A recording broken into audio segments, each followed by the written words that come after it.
My name is Caitlin Keegan, and my education-related topic is the benefits of involving parents in their children's educational careers. The reason I chose this topic is because when I was in high school, our valedictorian, our salutatorian, and all of the people that I knew that got the best grades had one thing in common. Their parents were extremely involved in their educational careers. Their parents were the kind of people that would come to every single concert, every single parent-teacher meeting, would check to make sure that they did their homework, would get on them for studying. All of the people that I was close with that got very good grades had very involved parents, and their parents did everything that they could to get involved in their children's educational careers, such as checking on their grades and doing everything that I previously listed. So this made me very interested throughout my education as to what students can benefit from their parents getting involved in their education and why. And I've noticed that when you have a certain level of accountability to children knowing that their parents know what their grades are, or their parents know what's going on and they're not being kept in the dark, they're sort of forced to maintain a certain level of grade, and they feel like, on a more positive note, that somebody out there cares about how well they're doing in school, which is an incentive to do better because they don't feel like, well, no one cares about me, so I'm not gonna try. They have this level of, oh, my parents care, my family cares, they care how I do, and I'm important, and how I do is important to someone, and I want to succeed, and I want to impress them beyond just, I don't want to disappoint them.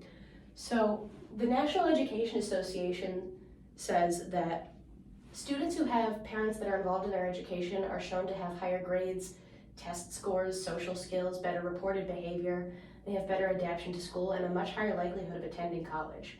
But a lot of students and a lot of teachers in schools will say that not every family can take the time to get involved in their child's education because we have working families and parents who have multiple jobs, and we often see situations where students get punished for things like not getting their reading rubrics signed when they can't get to their parents throughout the day. They can't find their parents, and usually they'll leave it out and wait for their parents to come home from school, to come home from work.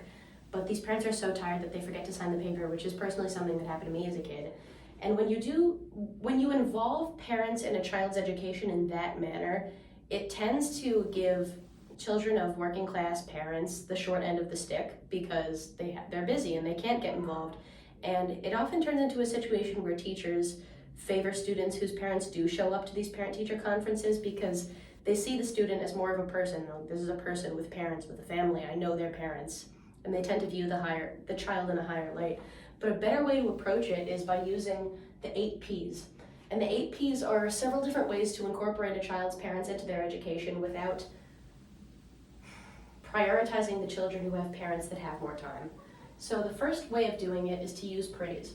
If your student has done anything to earn any kind of praise, if they add to the educational environment in any way, if they're contributing to the discussions in a way that is thoughtful, if they write really good essays. So even if you have an introverted student, if their work is very thorough and thoughtful and shows a lot of intelligence or even just a lot of growth from the beginning of the year, it's always a great idea to call home and say, I noticed that your child is improving so much, or they add to the discussion in some way. Not only does this make the child feel great, because usually they'll hear about it from their parents, it establishes a certain level of trust with the parents because they feel more inclined to show up to parent-teacher conferences as they feel that you're not just going to say something negative and say, well, your child's acting up, or your child's not trying in class, or they're not getting their work done. They feel like maybe if they show up, they'll say something positive about them, which is something that they want to hear. People want to hear that they're doing a good job as a parent, or that their child is a good child or a good student, and it makes them feel proud of their kids. So, public. If it's ever possible, it's a great idea to meet the parents in public, either on a one-on-one parent-teacher conference or host some kind of event that doesn't happen in school. Because for a lot of parents, especially non-native English speakers, it can be really intimidating to come to the school and come to an environment that is more of a space that belongs to the teacher and belongs to the school. And it could feel a lot less overwhelming and a lot less intimidating to go to maybe a coffee shop or a library or some kind of public rec center to have like a coffee with the principal or just discuss one-on-one with the teacher what's going on in school, and it feels less like the parent is stepping into someone else's space and more like they're meeting you in a neutral area. Another way is personalized, making education accessible. for families with varying levels of SES, it might not be possible for them to have access to a desktop computer or a laptop. They might not even have a voicemail box or a phone. So you want to make sure that your students' parents have different ways to contact you, and make your contact available on a website, or make your students' grades available on all different kinds of websites. Make sure that you're sending home physical letters for if they don't have access to the internet. Make sure you're sending home letters of how to contact you in various different ways so that they have the ability to do that.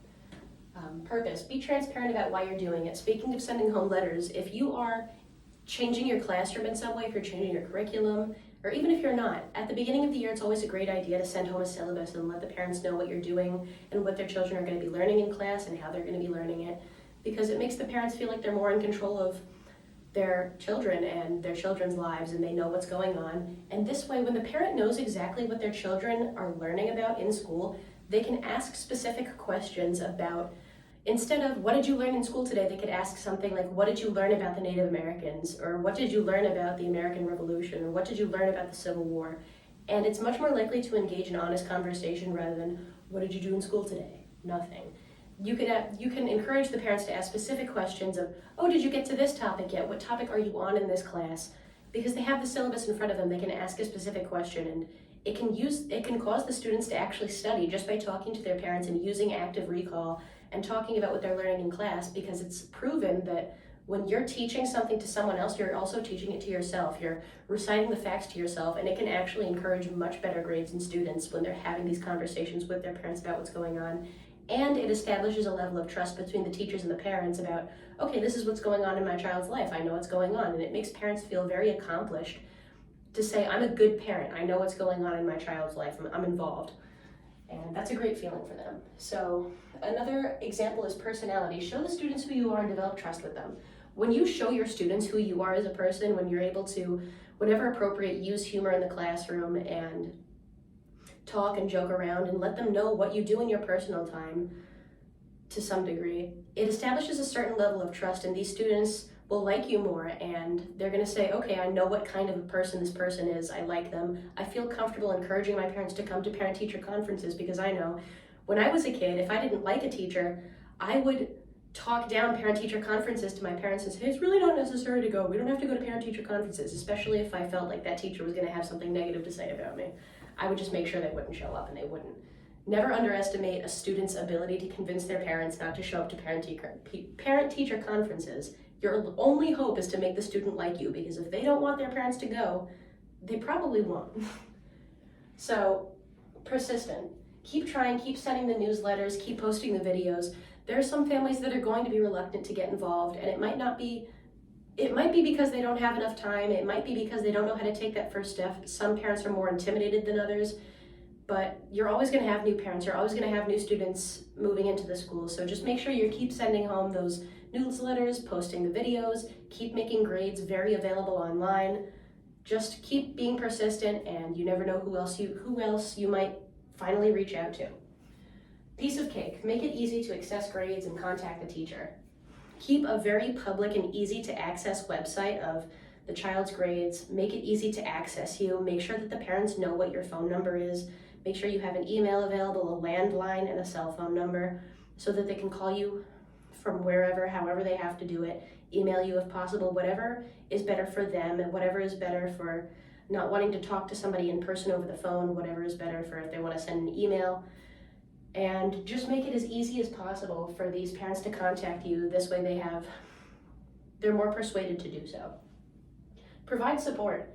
These two are connected in my opinion, but provide childcare during parent-teacher conference meetings. A lot of people are reluctant to attend parent-teacher conferences because they have smaller children and they don't know where to go with their little kids. So if at all possible, maybe provide some kind of childcare in like a large multi-purpose room, or show a movie in the multi-purpose room. Open multi-purpose rooms up for lectures or whatever. But make sure that you're being as accessible as possible. You're making it as easy as possible for parents to get involved in their child's education. I think that involving parents in their child's education has all these benefits of grades and test scores and social skills. There's a benefit to the students of all of these things. There's also a benefit of making teachers feel like they know their students as people, they know their students' parents, and they can see where their children are coming from, and they can see why a child might act in a certain way when they meet the child's parents and say, okay, this is who you are as a person, this is where you come from, this is what's going on at home. And it establishes a relationship between the teacher and the student. And we also, of course, know that there's a lot of controversy going on with parents feeling that teachers aren't being honest, or that they feel out of control because they don't know what their children are learning in classrooms. And it's becoming more and more a problem that there's a lack of trust between parents and teachers. So to reestablish that trust and to re-encourage parents to get involved and to show up at things and get to know what's going on in their child's education can be so much better for this three-way relationship between parents, teachers, and students, and it can improve grades and get all these obvious benefits to the students as well. And getting better grades and attending college and getting better test scores could improve the lives of students well into the future, obviously. But yeah, this is my topic, and that is why I chose it. Thank you.